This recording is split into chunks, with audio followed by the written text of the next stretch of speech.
5. There is not a single river in England that is currently graded as being in good ecological condition. 4.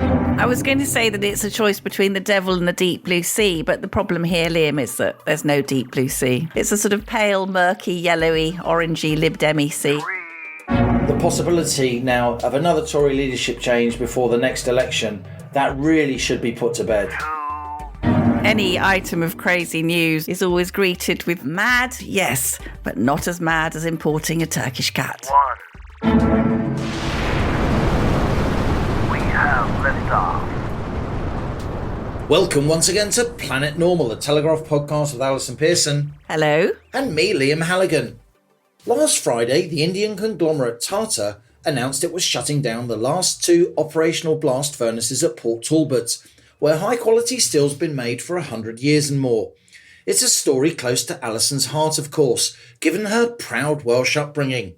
The co-pilot has family in Port Talbot, where Tata's now set to lay off 2,500 of the 4,000 local steelworkers, dealing a body blow to this proud steelmaking town.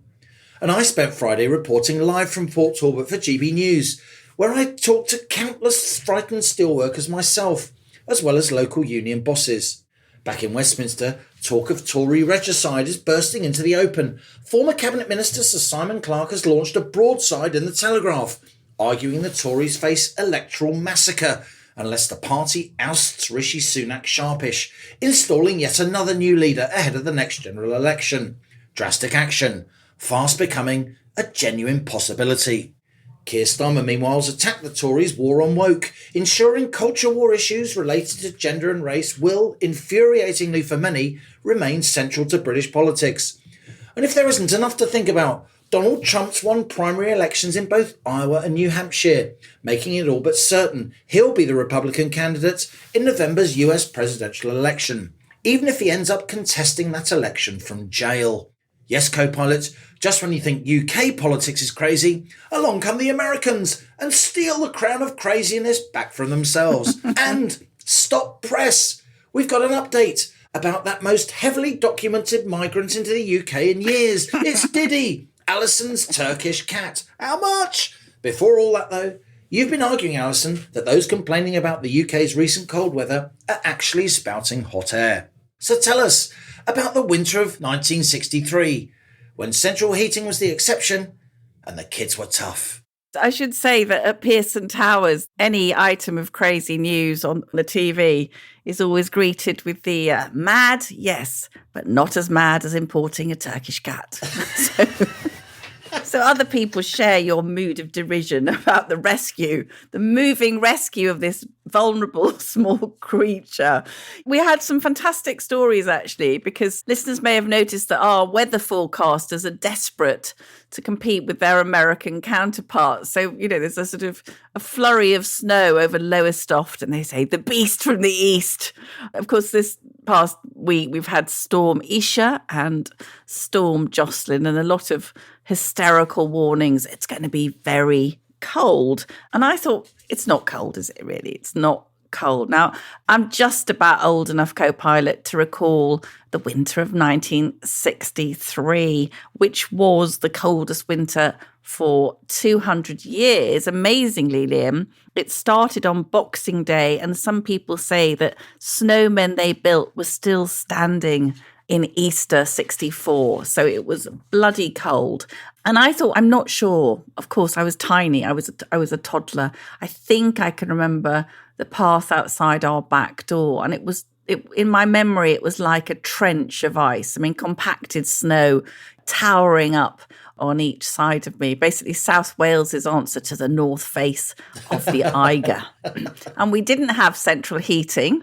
I think there was one fire downstairs, and certainly through my childhood, going upstairs to bed in the winter, and the cold would basically smack you in the face. And the other thing I thought about was that today's puffer jacketed masses don't realise that most of us were wearing woolen clothing. Knitted by your gran. Knitted by your gran. So you'd have a cardie and you'd have a gabardine mac, which once wet would never be dry again. I mean, basically that was it. And it wasn't optional. Wearing a hat to go outside now is, you know, you might put a hat on to go outside, but your ears would burn with cold back then. So I asked Telegraph readers to share memories of their coldest winter. This is one of the things I love about being a journalist and Planet Normal is you just ask people for stories and they come flooding in. And just to give you a couple of examples, Liz Pilkington said she was 8 years old in 1963 and they were snowed in for 2 months on her farm. 2 months? 2 months. Eating nothing but spam. My dad dug us out through 6-foot snowdrifts with a shovel until he reached the next farm. We walked a mile to school every day. No shutting the schools, Halligan. No, crikey. You didn't get a day off school. There were some days when school was hardly possible because the school dinner bus couldn't get through. Anyone who did make it to school was given tinned sardines and bread for lunch. And stewed prunes. I also remember my dad digging 20 sheep out of a snowdrift. They had been there so long that they were eating each other's wool. And then you'll love this from Joseph, because this is sort of slightly more your part of the world. So Joseph says he not only remembers the winter of 63, the great thaw and flooding that followed. I was 10 years old, said Joseph. We just moved to the leafy suburb of Hendon on the outskirts of London. My dad, much against the protests of Mum, took me and my younger brother swimming along the Watford Way, swimming over half-submerged cars in the cold and filthy waters. My mother was furious as she hosed us down after, but my dear father said that when they are long gone, as when my parents are long gone, no matter what else my dad could give us, we will always remember the day that we swam through the streets of London. He was not wrong, and 60 years later, I recall it as one of the happiest days and fondest memories of my life. And you know what comes through, Liam? Because whenever you talk about things like this, people always say, oh, it's a sort of Monty Python, we had it rough. The Four Yorkshiremen. We used to dream of living in a corridor. We used to dream of swimming through the streets of London. But what shines through is that even though it was bloody cold and arduous and people had a hard time, people's memories of it are just so fond. Yeah. And it does make you wonder whether a more comfortable, centrally heated life is actually all it's cracked up to be. But you, talking about cracking up, you really made me laugh because your dad was a plumber. And what was it like in your house? Tell me. Yeah, my dad was a plumber, and just as the cobbler's son is worse shod, we didn't have central heating. The first time I saw central heating in my house was when I came back from university in my mid-20s. It was like we were living in the sort of 1940s, in 1970s and 1980s London, just up the road from Hendon. No central heating. But it's just all that we knew. It sounds ridiculous, but it literally is all we knew. A lot of my friends didn't have central heating, and those who lived in houses that did always seemed to have the sniffles. Yeah. But look, it was a wonderful piece, and we'll put the link to it in the show notes of this episode. And it's one of those pieces that really did spark some wonderful recollections from Telegraph readers, and that's very much what we like, isn't it? Yeah. But let's move on, because there's a lot to talk about, to Tory regicide. You and I have been discussing this for a long time, Allison, whether or not the Tories should change leader before the next election. It's been seen as a crazy idea for months, but in recent days, it really has come to the fore. And I would say it is now at the heart of British politics. Are the Tories going to conduct regicide? Are they going to remove Rishi Sunak, having yet another unelected Prime Minister? What would the public think of that? Would there be an electoral advantage? And I don't think there would be on balance. I understand the arguments for why you'd want to get rid of Rishi Sunak, but I personally think, and you may have a different point of view, the general public would think the Tories had gone completely nuts, full tonto, as I said last week, because it would be seen as massive internal fighting at a time when the country badly needs some leadership, badly needs some grip. And I do see opinion polls where Kemi Badenoch might challenge Keir Starmer and give him a run for his money, where other top Tories, apart from Sunak, may fare better than the current Prime Minister. But what those opinion polls don't take into the account is the pain of changing the leader. The fact that, so much of the media class, and indeed the world, would say, have the Tories gone completely and utterly mad? I was going to say that it's a choice between the devil and the deep blue sea, but the problem here, Liam, is that there's no deep blue sea. There's no blue at all, is there? I see what you did there. Yeah, I see what you did there. It's a sort of pale, murky, yellowy, orangey, Lib Demi sea, isn't it? I thought you were going to say something else, pale, yellowy and murky. But I absolutely hear what you say, and that they would be accused of mad as someone importing a Turkish cat. That level. Not that mad. Don't be silly. Not that mad. But we have seen this week Sir Simon Clarke, former cabinet minister, breaking ranks in the Telegraph and really laying out the scale of the oncoming calamity. And Simon Clarke is basically saying that the opinion poll, the YouGov poll we saw last week, is actually saying that the Conservatives would fall from 350 MPs to 169. I've told you I think that's probably optimistic. Yeah, you reckon 100 to 120. Well, I reckon to 100 to 130 probably. And that's more Tory seats being lost than in 1997. It's all of the red wall seats won by Boris in 2019. And it does shockingly mean defeats in absolutely rock-solid, historic Tory constituencies like Chichester, Horsham, many senior figures from the party being deprived of their seats. And I think where I agree with Simon Clarke really is he says the unvarnished truth is that Rishi Sunak is leading the Conservatives into an election where we will be massacred.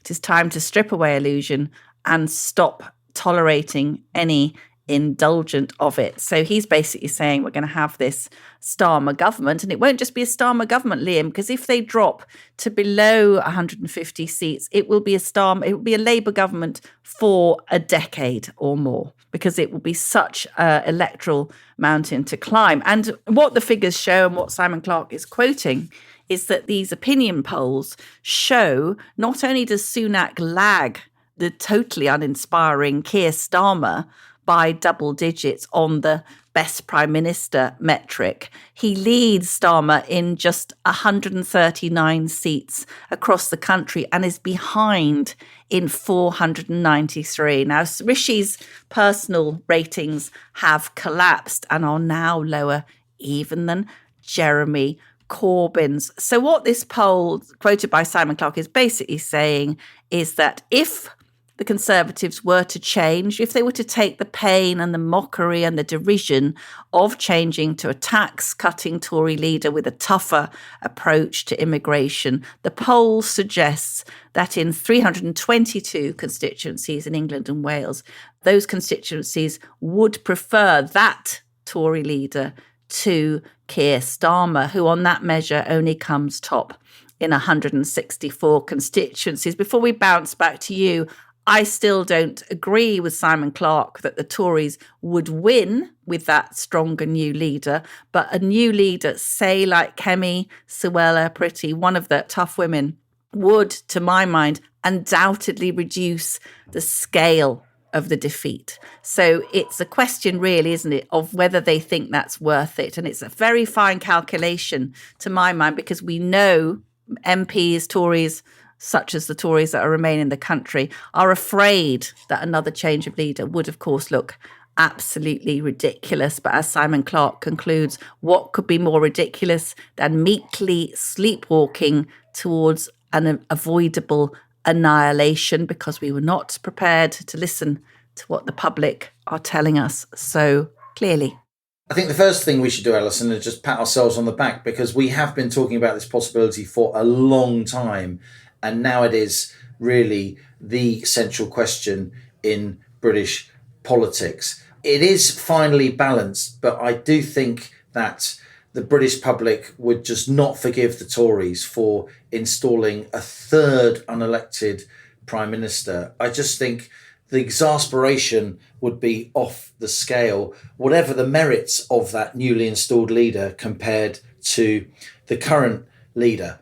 Look, I get the scenario. Let's say suddenly Sunak's out and somebody like, say, Kemi Badenoch comes in. Bright, fresh, very punchy, very determined. And let's say that Kemi Badenoch or someone like her goes for huge policy changes, very, very bold policy changes. The personal tax allowance raised to £20,000, the threshold for the higher rate of tax raised from 50 odd grand to 100 grand. Really big, bold moves. Leave the ECHR, properly get a grip on small boats.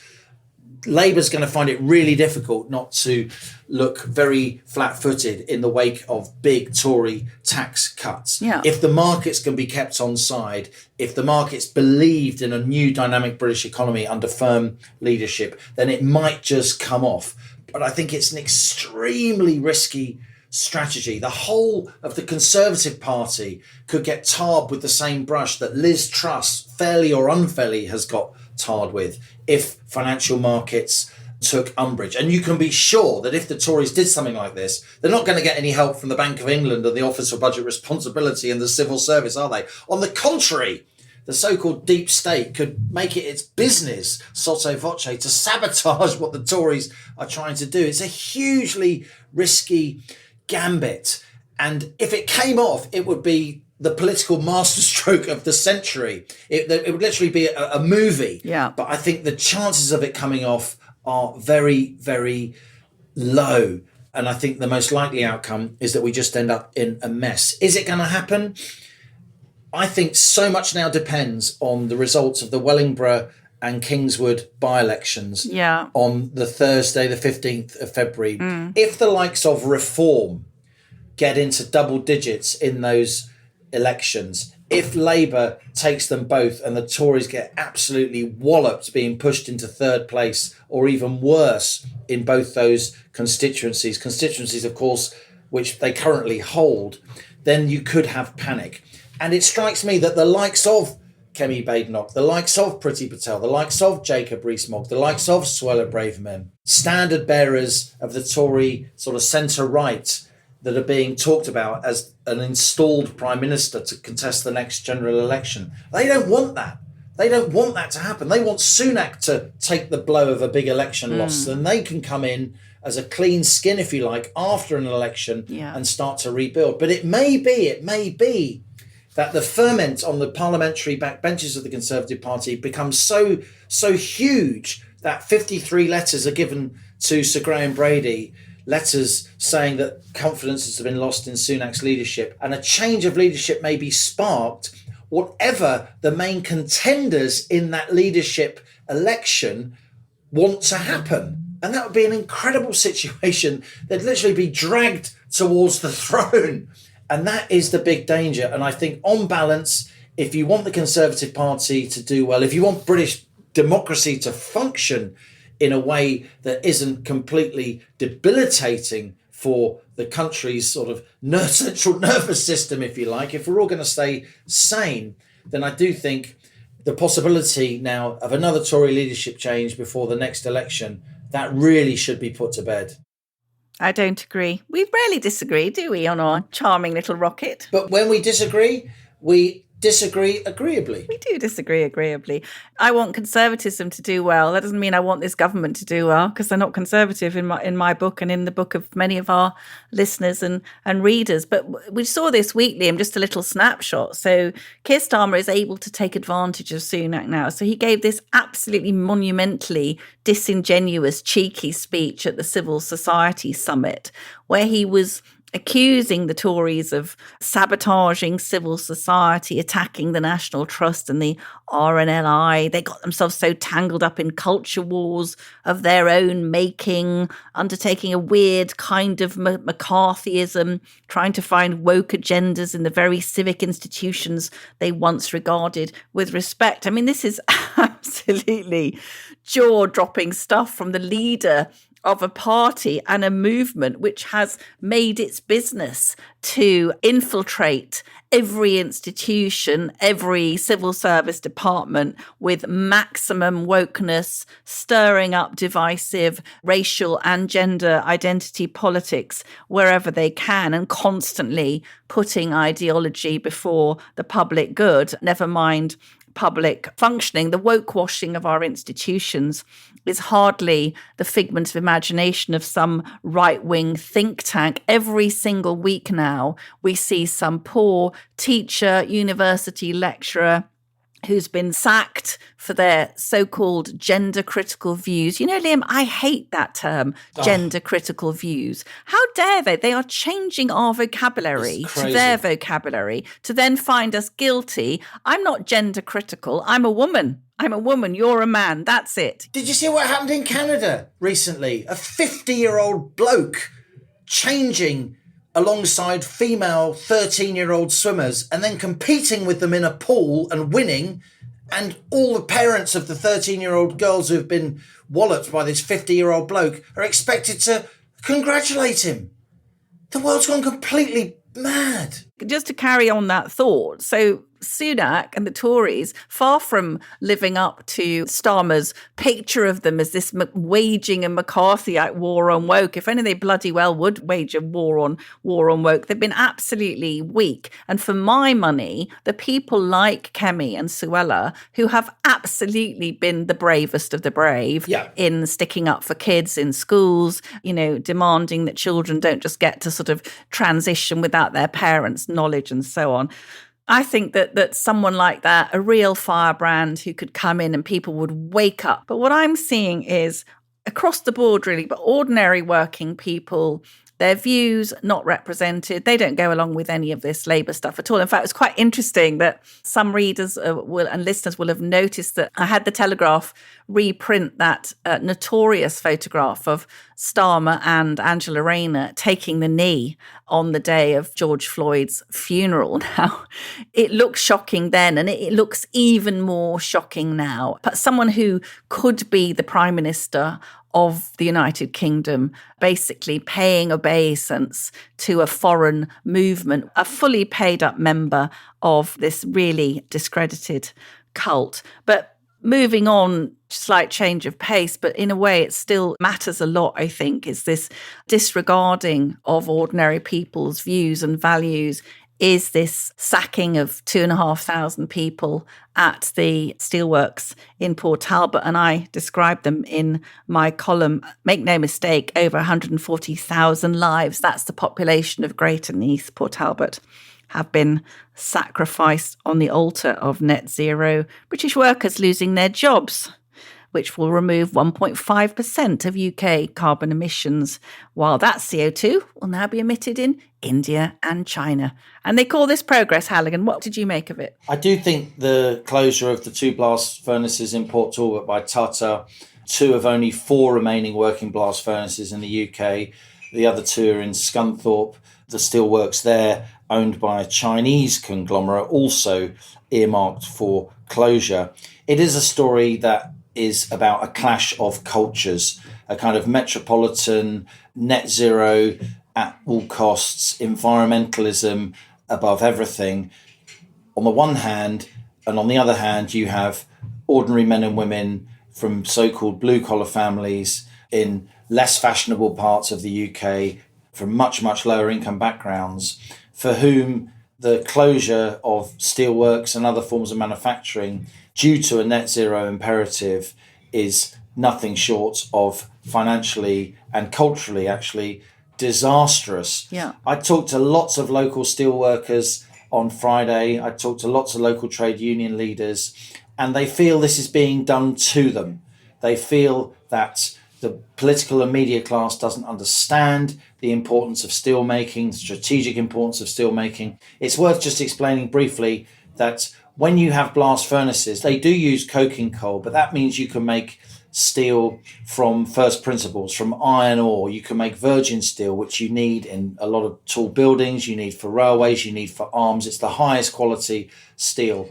Tata say they're going to replace the blast furnaces with so-called EAFs, electric arc furnaces, and those EAFs, they can't use iron ore. They only use scrapped and recycled steel, and the steel is of much lower quality. So the UK will be, the country that pioneered modern steelmaking techniques in the 19th century. The UK will be the only country in the G20 group of advanced industrialized countries that can't make its own steel from scratch. We'll have to rely more and more on imported steel from China, from India, at a time when, of course, the Red Sea, the Suez Canal, the route of those imports is very much contested. So it does seem strategically a bit inept, to say the least.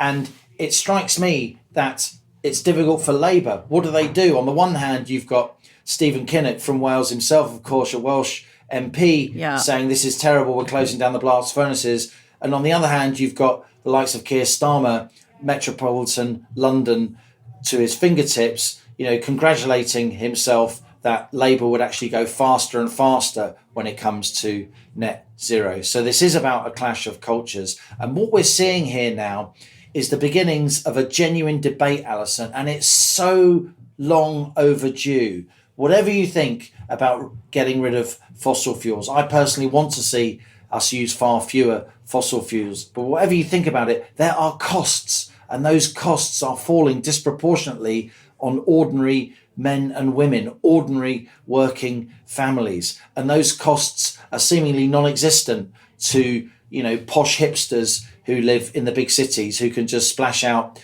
tens of thousands of pounds on a heat pump and on a brand new Tesla. So I do think politicians have to listen. I do think we need to go a little bit more slowly here. I do think we can't just dismiss these concerns about the rush to net zero as the incoherent bleatings of people who are climate change deniers. Just the use of that word by so many people is disgusting, because the word deniers, of course, is linked to really heretical, disgraced historians who deny the Holocaust happened. I mean, complete Looney Tunes. To use the phrase deniers about people who are genuinely concerned about the lives and livelihoods of themselves and their family because of this rush to net zero is a rhetorical outrage, and yet it's one that we hear more and more from many of our media.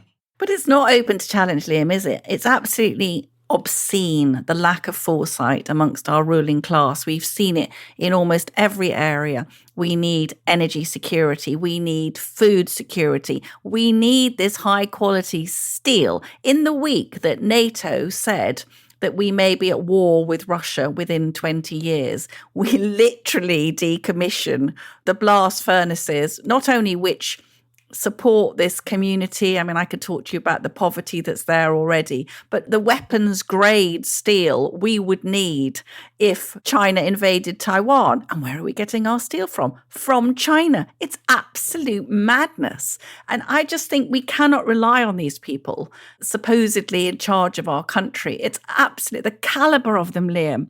I wrote in my Port Talbot piece, you might almost get the impression the nation was run by a fifth column plotting its downfall. That's how excruciating it is. And they will pocket this tiny, tiny reduction in the UK's CO2 emissions, which are meaningless. They're so tiny in the greater order of things anyway. And they'll be able to swan off to the next COP summit, won't they? Boasting about the fact that they've made this moving along the road to their ridiculous, punishing net zero target. And who's getting punished? Thousands and thousands of ordinary people in Port Talbot, the hair salon owners, the corner shop, the taxi drivers. There's not going to be any bloody money, Liam. It's tens of thousands of people who are already poor, and they are going to be destitute. And the government will say, we'll put in money to create new jobs. It never happens. Look at Consett, look at the Welsh Valleys, near where I grew up. Once the coal mines shut, what did we see? We saw depression. We saw drug taking. We saw criminality because they steal a lot. They burgle a lot to pay for their drugs. You saw teenagers, heroin addicts, which had never, ever happened in that part of the world. And they're good people, Liam. They're chipper. They're on for life. You know, they've got a robust sense of humour, born from years of really hard manual work. And they are great people, and they're my people. My Welsh professor friend called what they've done to poor Talbot democide, all right?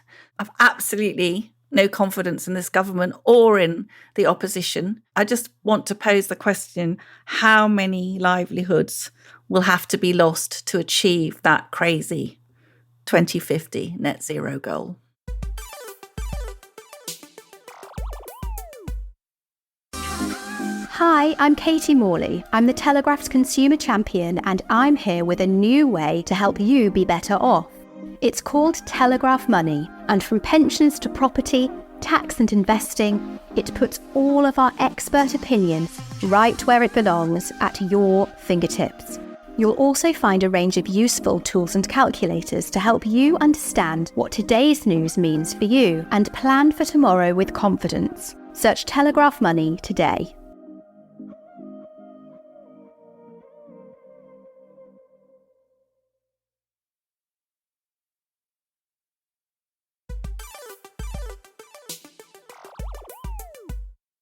Here's a Planet Normal guest from the world of music and culture.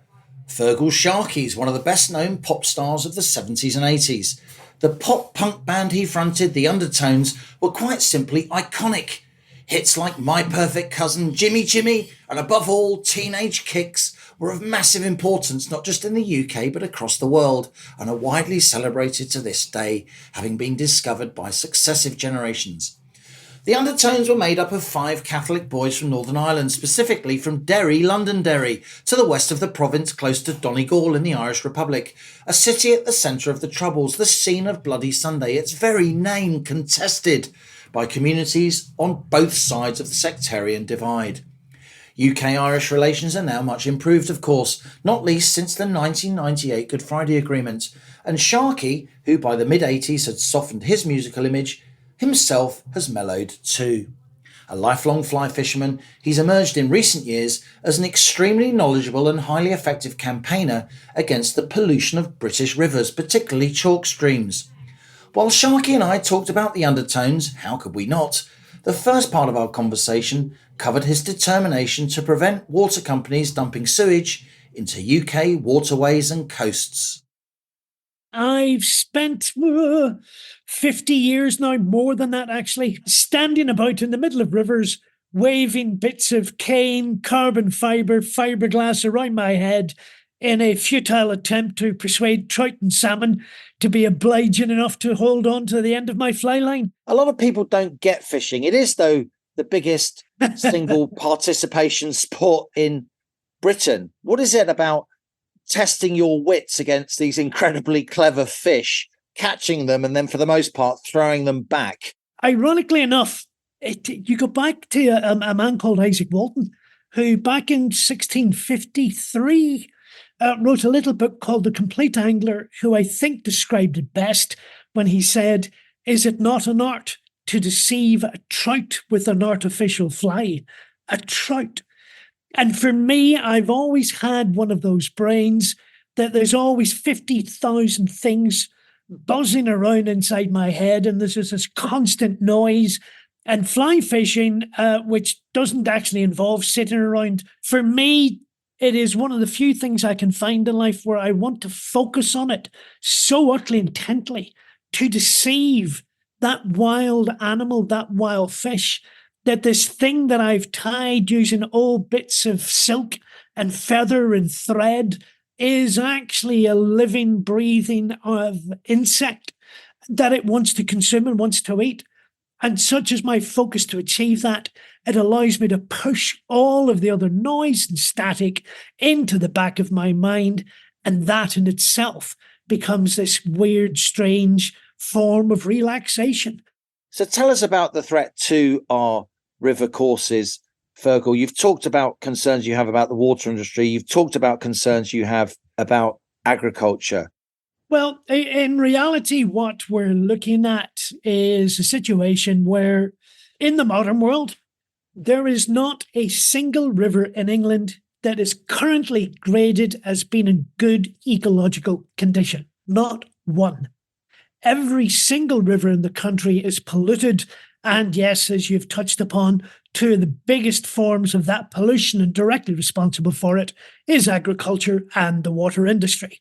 And for me, what that translates into is simply a physical manifestation of the failure of political oversight and the failure of regulation and the failure of those that we have appointed and anointed to secure our environment, to look after, to protect it, have colossally failed at the job that we've given them.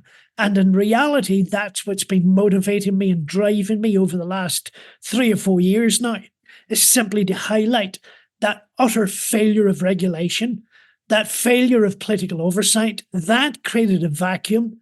The water industry particularly has decided to fill that vacuum to the extent that they have paid themselves about £72 billion in dividends. That's bill payers' money. And in exchange, we've been given rivers and beaches full of sewage, or to compress it into a single sentence, we've been cheated. You've written, Feargal, that the government's terrified of making the private water companies liable for the damage that they've done for pumping sewage into rivers, because if they do, then those companies would have to declare themselves bankrupt and the government would have an even bigger problem. What changes do you want to see in the structure of the water industry? Maybe changes of ownership? Well, in terms of the ownership itself, I don't think that's specifically right now the issue. Have those water companies utilised that failure of regulation and the failure of the politics to their own benefit? Yes, they've over-abstracted and I would say profiteered off the back of that failure. There's been enormous amounts of financial engineering going on, to the extent that I think collectively now the industry is looking at about £64 billion worth of debt that those companies are carrying.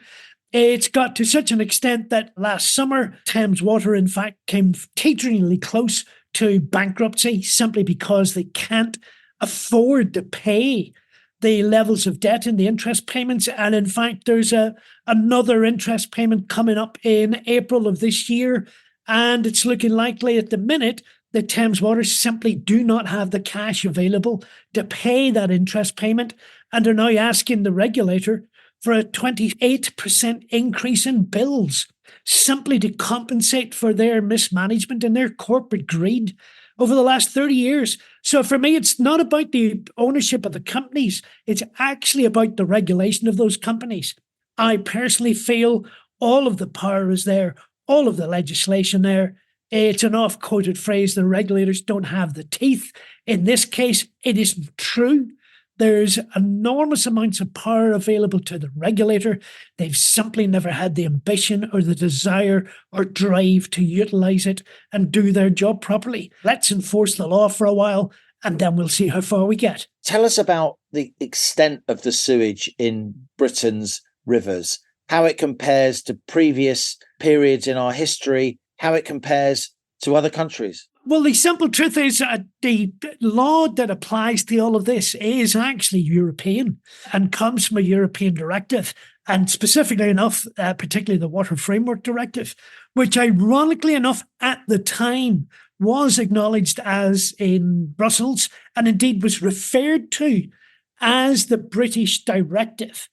And the original ambition of that was by 2015, every single water body in Britain, and that's every river, every lake, every stream, every pond, every single water body would be and attain good ecological status.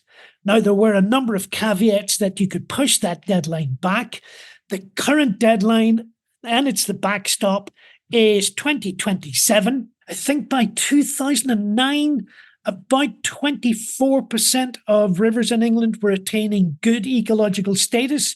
By 2015, that had slipped to about 16%. By 2019, it was down to 14%. And by 2027, the current objective is and forecast is, unless something truly drastic happens, by 2027, the final deadline, just 6% of England's rivers will be and attain good ecological status. So as you can see, instead of getting better, things have actually been getting progressively and demonstrably worse. Well, I must say, you have used your profile, your name recognition to really put this issue on the map. But let's just talk a bit. I can't resist Feargal Sharkey, the man, the music, the band.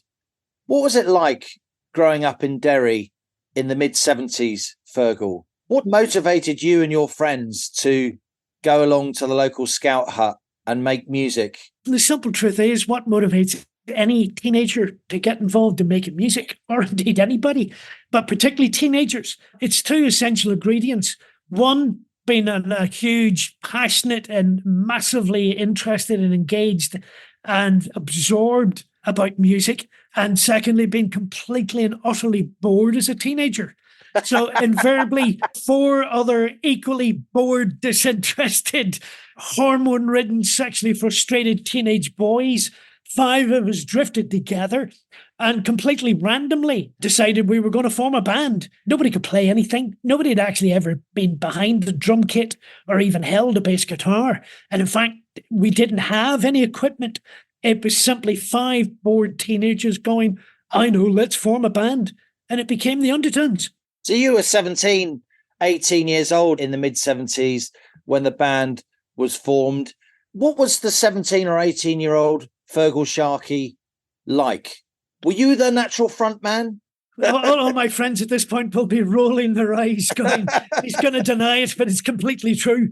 Shall we just say I still, and maybe that goes back to the environmental thing, where I suspect I've always had a lot to say. And any opportunity to stand in front of a microphone, or indeed at this specific moment, particularly when I felt I had something to say, I think we may have naturally drifted into that idea. Well, he's kind of the gobby one, so we'll put him at the front. And he's the one that likes to show off. And my close friends would probably argue that I've not changed in the least.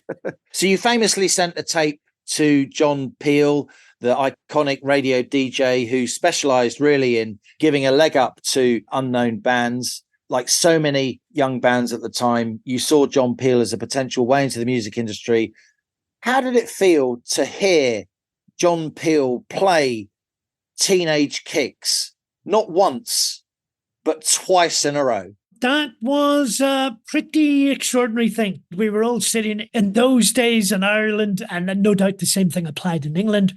There was the front room, and that was the kind of sitting room that was normally out of bounds. I think the whole band were there waiting for it to happen. We knew in advance that John was likely to play it, as he basically had told us. And at that point, the good Lord could have came down on earth and claimed all of us. We could have killed our careers off right there and then, and we would have seen it as a massive success.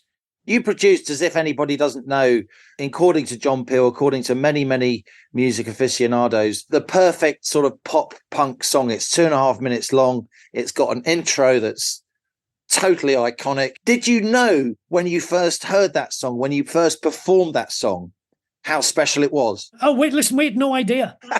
Teenage Kicks was originally released on an EP with 3 other songs on it. And I think collectively we didn't think Teenage Kicks was the best song on that EP. We all had much better other favourites. So it came as news to us. I think the biggest accolade of all, and I remember John telling me this, occasionally we would go meet up with John and go for a curry somewhere in the West End.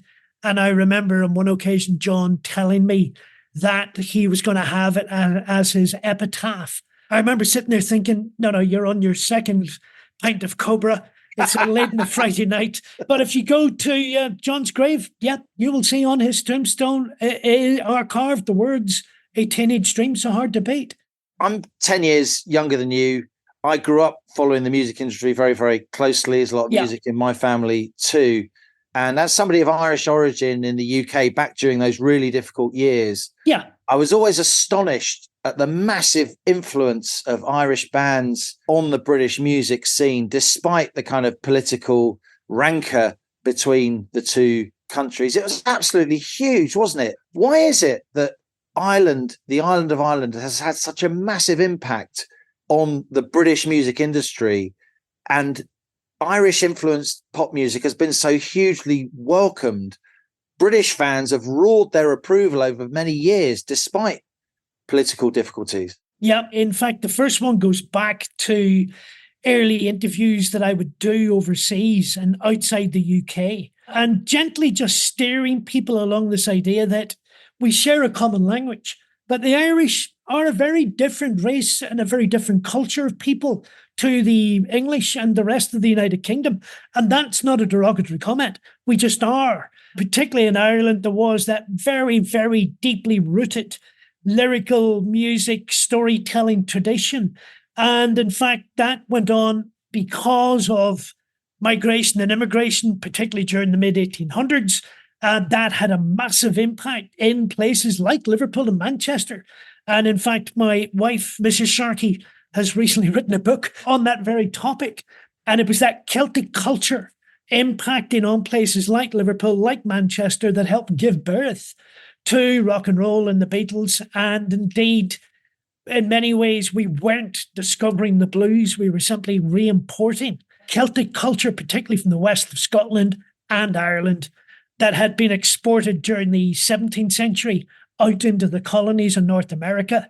So there's a whole big tale out there. Go and look it up. But the truth is, in Ireland, I was always brought up, taught to read, encouraged to read, taught to discover culture, to have an opinion. I was allowed, in fact, it was almost demanded at home that I had an opinion. And in fact, the real failure that would be unforgivable was having an opinion but not being able to intellectually justify it. So in Ireland, as you know, Liam, particularly 100 years ago, there was a system developed around education, and it did become that mantra of education, education, education. And Ireland these days, and I'm not looking at it through rose-tinted glasses, but it is now a modern, contemporary, successful, outward-looking, globally recognised country on the verge of declaring a budget surplus. And I guess the best indication I can give you of any of this is the way that Ireland's society has changed over the last 30 years, 40 years is just unrecognisable. And I guess best summed up, I occasionally see it in some places where men, particularly about to challenge young Irish women or young modern contemporary Irish women, and I normally nudge them very gently and very quietly, go, I think you're about to make a very big mistake, but if you're going to insist on this, give me a few minutes while I pull up a chair, because I'm about to watch you get your rear end handed to you on a plate. Because young Irish women in particular these days are confident, outward-looking, successful. They know the universe is theirs for the taking, and they're quite keen and hungry to take it. Final question. You're ethnically Irish. You grew up in the UK. You live in England. You clearly have a deep respect and, may I say, love for England. What's the state at the moment of relations between the UK and the Republic of Ireland? Well, I think overall they're reasonably okay. There is clearly a political issue right now over the fact that there isn't a government in Northern Ireland, and that clearly needs to be resolved sooner rather than later. I was back in Derry a matter of months ago, and the local MP, Colm Eastwood, was telling me that there's currently 20% of the population of Derry on a waiting list simply to see a consultant. And indeed, I guess the biggest manifestation on that, to bring it back to the environment, is the now absolutely unbelievably diabolical pollution and failing of the state of Lough Neagh and the blue-green algae, and the fact that that massive water body, the largest lake, and I think in the whole of Western Europe, is now massively polluted and environmentally failing. And it has in many ways simply become the physical manifestation of politics in Northern Ireland, poisoned. So in many ways, it's incredibly good. But by the way, I think it's now time for the grown-ups to get into the room and start putting in a parliament back together for the people of Northern Ireland. That's what they voted for. Now deliver it. Feargal Sharkey, a pleasure. Pleasure's all mine. Thank you for your time, Liam. So there you have it, Allison. Feargal Sharkey, one of my heroes, I must say. I can't tell you how important the undertones were to me as a kid. What a voice, what a face, what a guy. You know, it was such a lovely change of pace. Obviously, we have some fantastic guests on the Rocket, but I absolutely loved. I could listen to him for hours and hours. And just coming on, Liam, from what we were talking about, the sort of lunacy of net zero, I think things that we can all relate to are the sort of environmentalism that Feargal Sharkey embodies, doesn't he, in his concern for clean rivers, the beautiful description of the interaction of man and trout, you know, the kind of battle being waged there, and the almost meditative pleasure he takes in that. And I think that that's the kind of greenery that we can relate to, and how brilliantly he's championed it. But of course, you've also got the great love of Irish music in you, and you have a great band, the Hooligans, who I hope Planet Normal listeners, maybe at some future Planet Normal event, we can have the Hooligans. Because you can't afford us.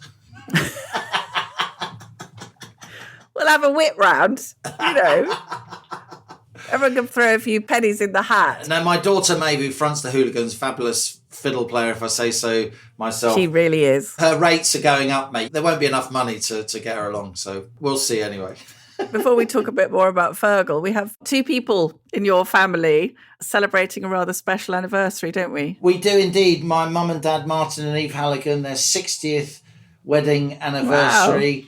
Wow. Many congratulations to them. I'm very proud that they've stuck together through thick and thin, keeping our family together. And I must just mention before we move on, Feargal Sharkey there referred to a book written by his wife, Elizabeth Sharkey, which since I spoke to him, I got hold of and have read. And it's called Why Britain Rocked, How Rock Became Roll and Took Over the World. And it's a really well put together book. It's got a fabulous foreword by Eliza Carthy, of course, a huge folk musician in her own right. And what Elizabeth Sharkey is saying is that why did Britain become the sort of centre of pop music and rock and roll? It wasn't because we imported all this stuff from America, in her view. It was because we had that combination of Celtic music from Scotland, from Ireland, from the West Country and Wales, combined with kind of American vigour and vim, as Celtic music was reflected back at us that had crossed in the 19th century and it came back in the 20th century into places, as Feargal Sharkey said, like Liverpool, like Manchester, Birmingham, London, and so on. It's a really, really good read, and I highly recommend it. I thought I knew a fair bit about popular music and where it came from, but Elizabeth Sharkey has really taught me a lot. It's a great book. Now on to our listener emails, the messages you send to us at planetnormal@telegraph.co.uk. Please keep them coming. We absolutely love to read them. And we've been picking up a lot of stories from you, which are making their way into the Telegraph. I'm working on an extraordinary story at the moment, which came from a listener called Calder. So please do keep sending them. Last week we had a terrific guest. We decided to call Robin, Planet Normal source, who used to work at Fujitsu, and Robin wanted to give their version of events of what they'd observed at Fujitsu when they were working on the Horizon software. And Liam, it's rather good actually. Robin's agreed to use I'm using their because they don't want their identity to be revealed, but Robin has agreed to provide expert analysis of what's going on at this increasingly controversial Post Office inquiry. And Robin said, looking at what had happened this week at the Horizon inquiry, it's rats in a sack time. The evidence on the veracity of the audit data is completed now. Thursday's evidence was a revelation, much worse than I ever dared imagine. The security team sponsored a change request to simplify gathering evidence. Anne Chambers is one of the senior software people at Fujitsu, knew that the platform was unreliable. Her name was all over some defects that took 11 months to fix during 2008. Where were the defects? in the settlement, causing discrepancies in branch trading accounts. Also, Fujitsu Security did nothing about concerns one post office investigator had about the accuracy of the audit data. People are going to jail, Allison and Liam. The issue will be one of statute of limitations on the crimes committed. And by the way, listeners, the police investigation into Anne Chambers and other potential alleged criminal activity at Fujitsu and the post office is called Operation Olympus.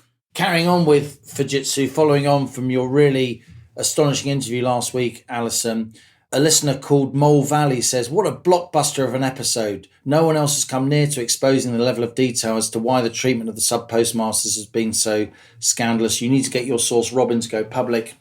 Individuals in Fujitsu and the post office must be held accountable and prosecuted. And then Paul says, I've been following the post office saga and your interview with the Fujitsu IT insider. I'm a qualified accountant and worked for a major utility in a very senior position, says Paul. It seems inconceivable to me that the finance people could not see the problems. There should have been control accounts with big balances. What was the accounting treatment of the monies paid back by the postmasters? Did the auditors not ask questions? The inquiry should be asking the finance people these questions. Keep up the good work and the shouting out. And finally from me for now, this is from Robin, not our insider, somebody who's genuinely called Robin. I enjoyed last week's podcast and I agree with all you say about the post office. My concern is that already the establishment, having tried denial, cover-up and procrastination, are now intent on deflection. We're seeing lots of references to Fujitsu. If we're not vigilant, the real offenders, Ed Davey and co, will slip away and the blame will shift to Johnny Foreigner, brackets, the Japanese. I absolutely agree with that. And I said this before, Liam, let's not lose sight in all the shenanigans at Fujitsu and the cover-ups and so on. Let's not lose sight of the grotesquely bad management of Paula Venables and senior staff at the post office. This is from Michael. I too am from that part of Wales, Allison, and the thought that Britain will now lose all of its blast furnaces in a highly industrialised, believe it or not, world is too much for me to comprehend. The Industrial Revolution and the Industrial Revolution in Wales specifically were my favourite topics in A-level history and have continued to fascinate me throughout life as I learned of my ancestors' life struggles throughout it. It's a sad day as a real end of that whole era, not so much for Wales as a whole, but for the people, heartbreakingly, involved in that historic industrial area, and for the whole of our once proud powerhouse, the United Kingdom. Green folly and the acceptance of suicidal net zero targets must be the blowing out of the candle of the world that has been our beloved country. This is from Adrian, inspired by your fabulous piece on the winter of 63. What your piece vividly brought back was the post-Christmas winter of 1947, says Adrian. In those days, internal plumbing was via lead pipes, and it must have been the 23rd of February when a pipe on our staircase sprang a leak and there was water everywhere. And even now I can vividly picture myself, aged 4, sitting at the top of the stairs in my wellies, watching my father, who was as useless as I am at out practical, trying to do his best, while, as it turned out, in the front bedroom, my mother was about to give birth to my eldest sister, and why not? Which is why I can be so specific as to the date. It's sister's birthday. It's an ill wind, though, in this case an ill freeze that does nobody any good, for it was that cruel winter which hit right across post-war Europe which acted as the catalyst for that huge and enormously generous package of aid in cash and materials, the Marshall Plan. Named after US Secretary of State George C. Marshall, it would have been more fair to name it after the principal driver and architect Dean Acheson, who, wrote Alistair Cook, in October 1971, should have somewhere in Europe an east-facing statue erected in his memory bearing the inscription Dean Goodrem Acheson, 1893 to 1971, to restore the fabric of Europe. It was therefore a most savage winter, but one that begot the Marshall Plan, whose political ramifications echoed down the succeeding decades and contributed to making so many of us of that generation so instinctively pro-American for the rest of our lives. My thanks again to you and Liam. Where will we be on a Thursday without Planet Normal? Best wishes to you both, from Adrian.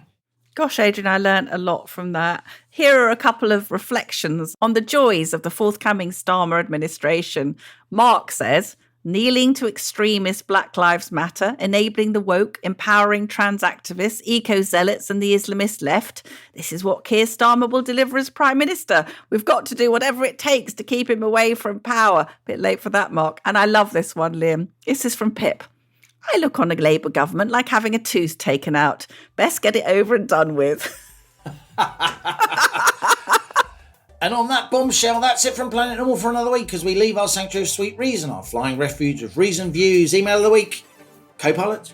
I'm going to give it to Adrian for explaining the origins of the astonishing Marshall Plan. I really learnt a lot and it was fascinating, as well as your sister being born in a deep freeze. So, Adrian, email us to planetnormal@telegraph.co.uk, send us your postal address and put in the subject heading mug winner, and we will send you a Planet Normal mug. And before we go, Allison, finally, you've got to tell us about the cat. When's it arriving and how much does it cost? Well, I can answer the first part of the question. I may be divorced if I answer the second part. So, Dee Puss, the Turkish cat, is coming ashore onto land at Harwich in Essex on Saturday evening, 7:45 p.m. She'll have a little welcoming party on the dock. Probably one very, very furious cat. Not sure what she's going to make of Essex in January with the wind and the rain. It's all right, you're going to buy Diddy some little booties and a little hat, aren't you? A little cat coat. Crikey. Listen, it's a heartwarming story. Are you going to write Halligan. about the cat in your column, and is there going to be a photo of this cat in the Daily Telegraph? I think there's already several photographs of the cat on the Telegraph website, but there will indeed. Yes, I think might even have a video of Dee coming ashore. Unlike many recent migrants making that journey, she's actually very well documented and could indeed be installed, as you suggested, as Prime Minister, Liam. She could even go to work under new government rules. She could. In a shortage occupation. Are you worried that the dog is going to eat the cat? Because if your dog does eat your cat, you're going to have to write about that in the Telegraph too. Until you mentioned the idea that Bingo would eat the cat, that thought had not even occurred to me. Anyway, we won't be going on holiday to Turkey this year because we've spent all the flight money on bringing the cat here. And as we speed away from our beloved Planet Normal and the madness of planet Earth comes back into view, thanks as ever to our wonderful producers, Isabel Bouchard, Cass Ho and Louisa Wells. Stay safe and in touch with us and with each other. Until next week, it's goodbye from me. And it's goodbye from him.